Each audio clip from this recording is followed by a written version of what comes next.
Hello नमस्कार हजुर नमस्कार। के छ खबर हजुर?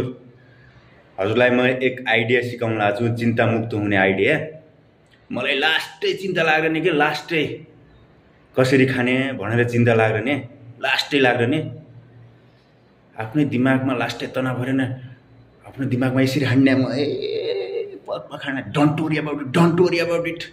चिन्ता जुन गर्ला, चिन्ता जुन गर भनेर यसरी हान्ला। आज जोरले हानेर फक्रेला विचार गरे म यसरी हान्न दिए त्यसपछि हल्का ठिक हुने भयो। त्यसपछि डन्ट वरी अबाउट भन्न लाग्दै त्यसपछि हल्का टेन्सन मुक्त भइन क्या। त्यसपछि मलाई आइडिया फुर्यो, आइडिया भोक लाग्याले कसरी खापड चिरिन्छ। भोक लागेर खापड चिरिने रहेछ नि। केही आइडिया निकाल्नु पऱ्यो, मैले केही निकाल्नु पऱ्यो नि। हो त्यसरी भगवान लागेले त जानेका छौ।